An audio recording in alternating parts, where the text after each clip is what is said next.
నమస్తే అన్న అందరికీ నమస్కారం.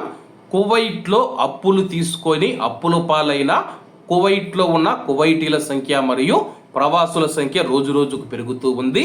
కువైట్లో కువైటీలు మరియు ప్రవాసులతో సహా దాదాపు 18 లక్షల మంది అప్పుల బారిన పడ్డారు. వివరాల్లోకి వెళితే కువైట్లో ఉన్న కువైటీలు మరియు ప్రవాసులతో సహా 1.75 మిలియన్ల మంది అప్పుల పాలైనట్లు తాజా నివేదిక వెల్లడించింది. వీరిలో ఎక్కువ మంది పర్సనల్ లోన్స్, గృహ రుణాలు, అలాగే ఇంటికి సంబంధించిన లోన్లు, అలాగే క్రెడిట్ కార్డులు తీసుకున్నట్లు బ్యాంకింగ్ రంగ గణాంకాలు చెబుతూ ఉన్నాయి.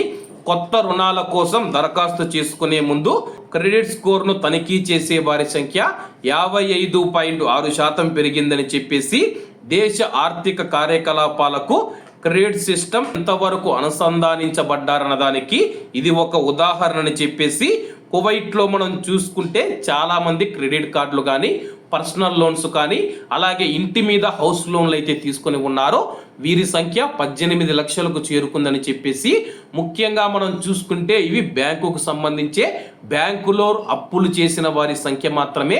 అలాగే కువైట్లో ఉన్న మామూలుగా ప్రవాసుల సంఖ్య మనం చూసుకుంటే వాళ్ళు బ్యాంకులలో అయితే చాలా వరకు అయితే తీసుకోరు. ప్రవాసులు ఎవరో ఉద్యోగాలు చేసే ఉద్యోగస్తులు మాత్రమే బ్యాంకుకు వెళ్ళైతే ఈ యొక్క రుణాలు అయితే లోన్లు అయితే తీసుకుంటూ ఉంటారో. కానీ కువైట్లోని ప్రైవేటు రంగంలో కానీ ఇళ్లలో పనిచేసే కార్మికులు ఎవరైతే ఉన్నారో దాదాపు 190% మందికి అయితే అప్పులు ఉన్నాయి. ఆ యొక్క అప్పులతో సతమతమవుతూ కువైట్లో ఎన్ని కష్టాలు ఉన్నా, నష్టాలు ఉన్నా తమ యొక్క కుటుంబం కోసం చేసిన అప్పులు ఎలాగైనా తీర్చాలని వాళ్ళు ఎన్ని కష్టాలు ఉన్నా, ఒడిదుడుకులు ఉన్నా సరే ఆ యొక్క కన్నీళ్లు, కష్టాలు అన్నీ దిగమింగుకొని పనిచేస్తూ ఉన్నారు.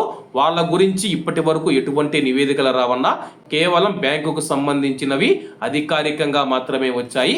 కాబట్టి ఇటువంటి వారు కూడా ఉన్నారు. కాబట్టి రాబోయే రోజుల్లో అయినా సరే మీ అందరి అప్పులు తీరిపోవాలని చెప్పి నేను మనస్ఫూర్తిగా యొక్క భగవంతుని కోరుకుంటూ ఉన్నానన్నా.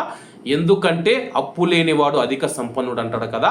అప్పు లేని రోజు మన యొక్క జీవితాలు వేరేలా ఉంటాయి. కాబట్టి అందరూ బాగుండాలి, అందులో మనం ఉండాలి. అందరికీ నమస్తే అన్న. జై హింద్.